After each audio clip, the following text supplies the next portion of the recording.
Hey there, everyone. This is Dr. Gwen. I thank you so much once again for joining me. Today I'm on a new device. Yesterday I tried to do the broadcast from my phone and somehow the audio quality was not that great. So I'm hoping that today will be a lot better. This time I'm working from my tablet. So we'll see. Then I also have this eye impediment that's going on right here. So I will have to probably look really closely to see your comments. Hopefully you're doing very well and that your day is going great. And I am looking forward to you joining me here live on Facebook as we talk about passions. Yesterday we talked about what is a passion. We brought a definition from Merriam-Webster. And that definition was something like this. I'm going to read it again. It's a strong feeling of enthusiasm or excitement for something or about something. That's what a passion is, a strong feeling, a strong desire. We also talked about the ability for you to overcome a lot of stress just by participating in your passions. There are a lot of individuals, including myself, who have reported low stress levels as a result of participating in their area of passion. So passions are really important. I also quoted you an excerpt from Steve Jobs's graduation, his graduation speech that he did a few years back. And he said in his own words, if you have not found what it is that causes you to be happy, don't stop searching. So that's really a very important key element for you to understand. So from this space, I can see that there are viewers that I can't see the names, and that doesn't feel quite right. I want to welcome you for joining me, and I want to get started today by talking about a very key thing that is important for you to identify your passions. Some people say they don't know what their passions are. I know I struggled for about 3.5 years to find mine, and I had to come from a place where I could connect with what I was and who I was about inside of me. And so that's what I want to talk with you about today. And hopefully we can take this the next level and give you some pointers that will help you to find your passion. Some of the things that you can do to actually find your passions. Thank you so much for joining me. I can see that you're there, but I can't see the name. And I just want to welcome you and I thank you for joining me. So if you want to find your passion and you cannot get to it, what do you need to do? I just published a blog post a few days ago that discussed this. See, the one important thing that's necessary for you to find your passion and to identify it is to tap inside. You've got to tap inside. You must know what's going on inside. Awareness is really what it is. That's really where it starts. Because some people don't know. They can't experience a feeling or a desire or anything else because they're just disconnected. And rightly so, throughout our years in school and our upbringing, I believe we've been socialized to disconnect from our feelings. Hey there, Viviana. Choose happy. I see you. Thank you for joining. And I also say too that understanding and connecting with your inner awareness is really important. Now, what do I mean by that? See, awareness is a very key element to discovering a lot of things and also to producing breakthrough performance in your life. And if you're not aware of what's going on, not just outside, because outside of your environment and with other people, I think that a lot of people are aware there. But where we're lacking is like turning on the inside to discover who we are and what are the thoughts that are governing us and what are the suggestions that are coming to our minds. See, that subconscious mind is a very powerful thing. And you know what's really sad is that a lot of us are not even aware. Thank you. I see those hearts. Thank you. A lot of us are not aware of that internal connection, like that subconscious mind. And it's that subconscious mind that really drives us. Did you know that your subconscious mind processes data at 40 million bits per second? Whereas your conscious mind is only 40 bits per second. So in terms of processing and ideas and thoughts that come to you, they come really, really fast when you are processing from your subconscious. But if you're not exactly aware of all of those interior workings and those things that are happening inside of you, you may just miss some important elements. You will miss shutting down that subconscious mind from putting negative ideas and negative dispositions in your mind from which to operate. But also your awareness too connects with that feeling. And this is where we want to focus for you identifying what your passions are. That feeling. Now, I've heard this a lot of times that feelings are unstable and we can't operate whatever we are doing from feelings. And I agree to an extent, because that feeling that we're talking about is not the one that comes on the whim. It's not the one that comes and goes, that when we're angry or it's not that kind of feeling. I'm talking about getting deeper. I am actually talking about you getting deep in your heart to process what is actually going on there. That's the feelings. And when you're connected with that feeling, it's a sense of rightness, in quote, or wrongness, in quote, meaning that this feels right. It's that gut sense. It's your heart that is speaking to you. It is when you participate in some activities that you know this is not the right thing for you. It doesn't feel right, doesn't connect with you, does not make you feel more joyous, doesn't make you feel more happy. That is the source that you need to identify yourself with when it comes to talking about your passions. So it's really important to understand. And so I got a little message on my screen here that's a little distracting, but pardon me for that. So what I want to say is you have to connect right there with what you're feeling. So once you have connected there, if you are now participating in some activities, you know whether that's right for you or not, just by connecting with your awareness, your feelings of how it's generated when you're actually doing those exercises. Now, in a moment, what I'm going to do is give you a couple of questions that you could begin to ponder to help you to discover the work you love. Passions covers all areas of your life. It really does. It's not just about your work. We talked about this yesterday. It involves your relationships. It involves the activities that you engage in the community. It involves a whole lot of different things. And so when you're talking about your passions, it's really important for you to identify what are all those things that you love to do.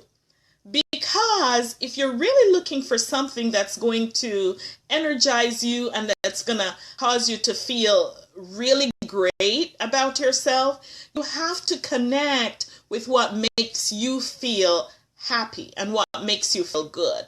And when I'm saying what makes you feel good, I want to qualify that again, because a lot of people think that it's just this feel-good sensation. You just do it if it feels good.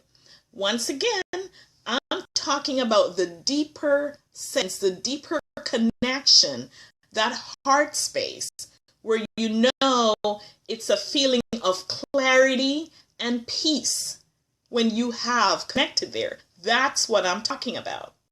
So if you are engaged in the activity and you're feeling that clarity and that peace and the minus all the confusion, then you know you're on to something.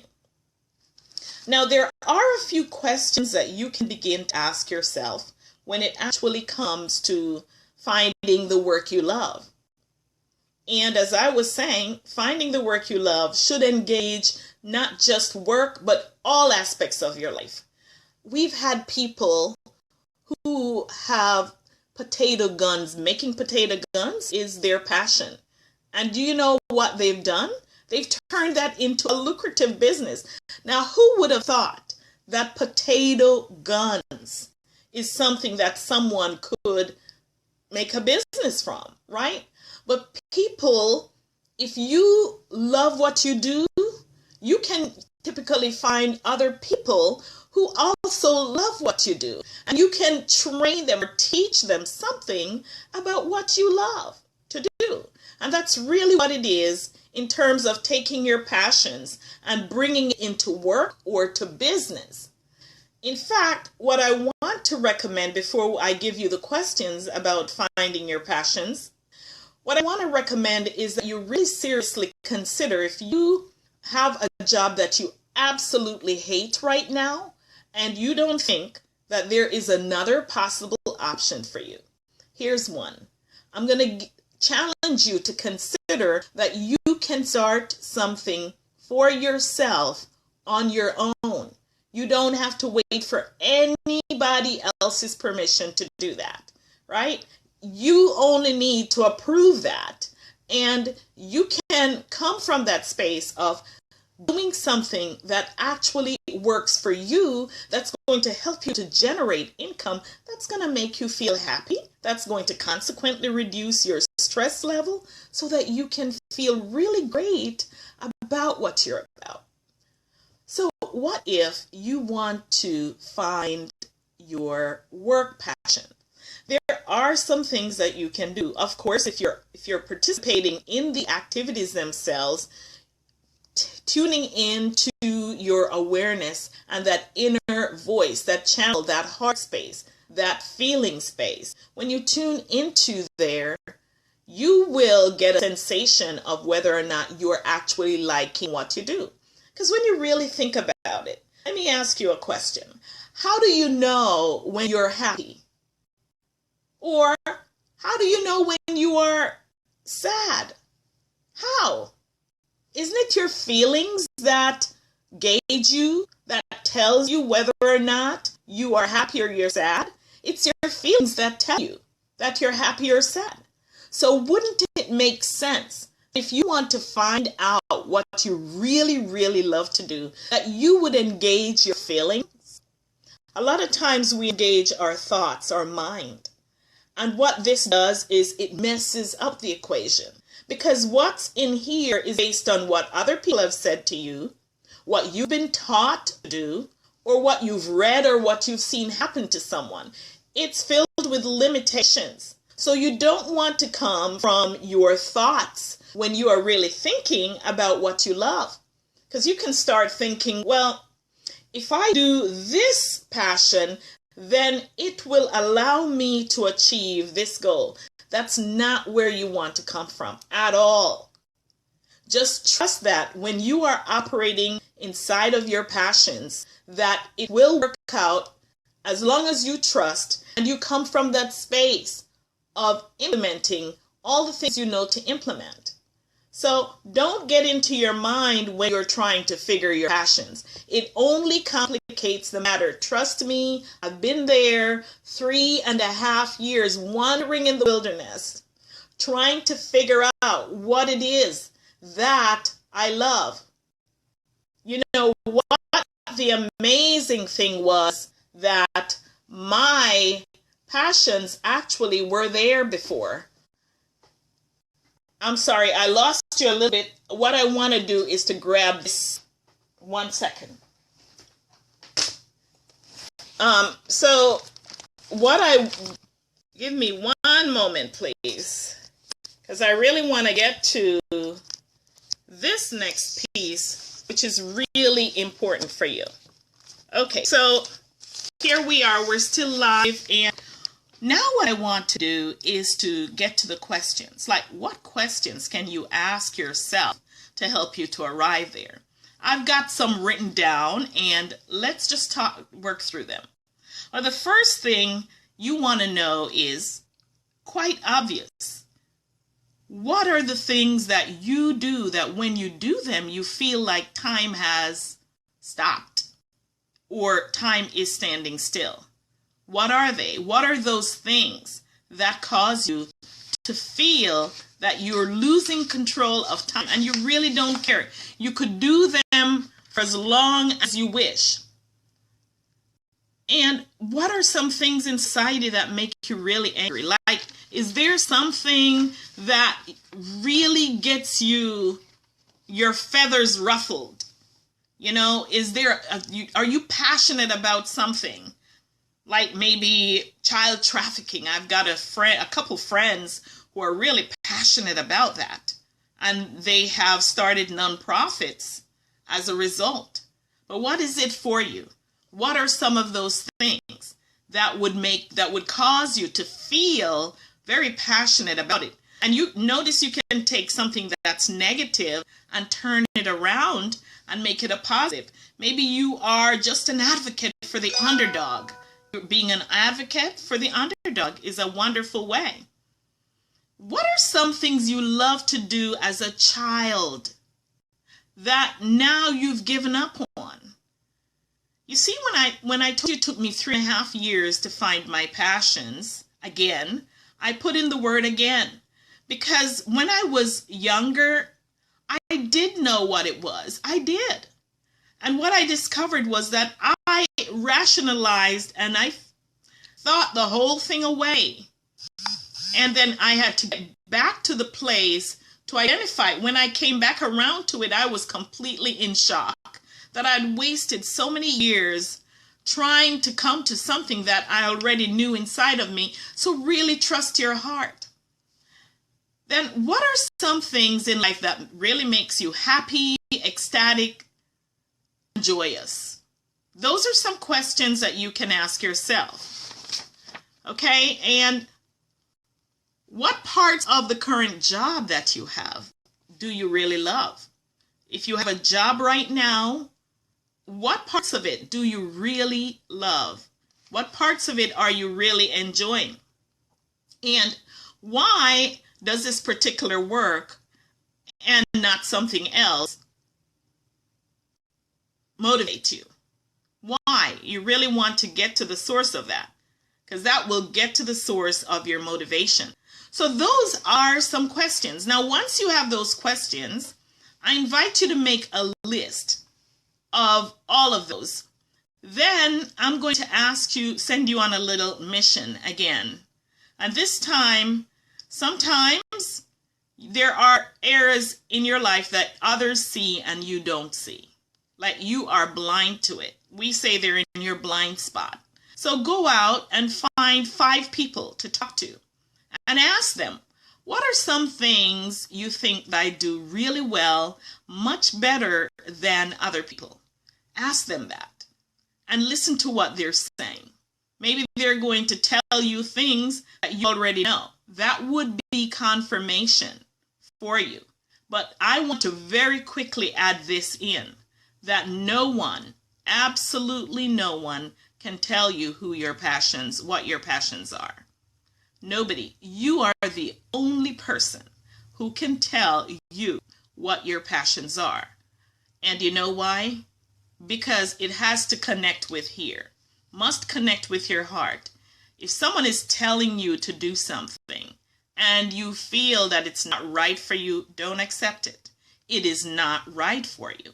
You are the only one who will really identify what your passion passions really are.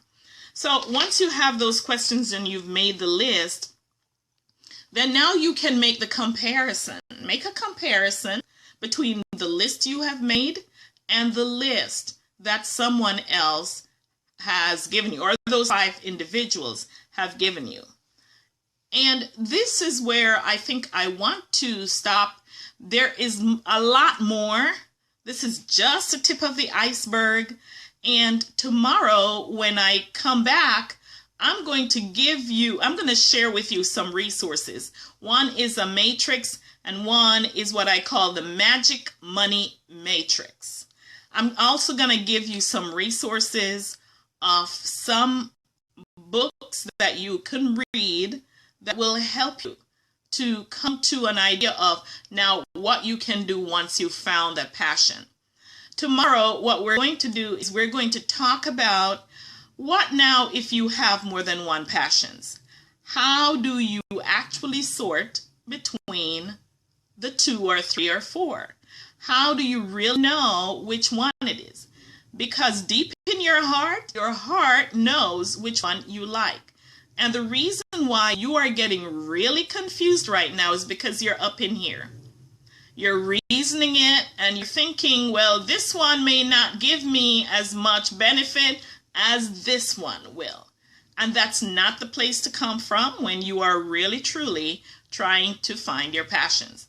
Because remember, your reasoning ability is based on your subconscious mind, the limitations of your subconscious mind.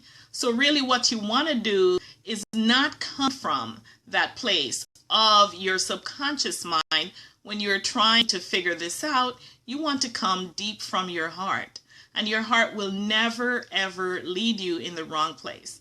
So today, although I cannot see some of the names of the folks who are here with me, I just appreciate the fact that you joined me today.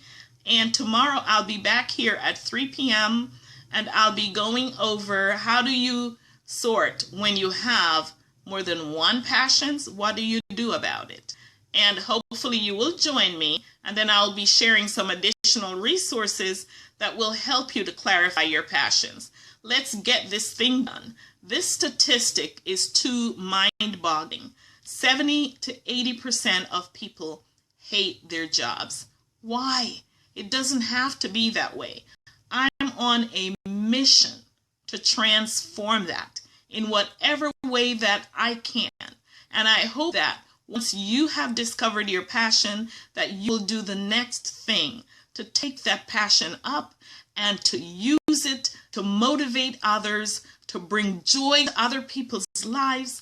And by so doing, you are going to bring joy, peace, clarity, and happiness to your own life. Friends, thanks for joining me. You have the most amazing afternoon. I will see you tomorrow live. Thank you.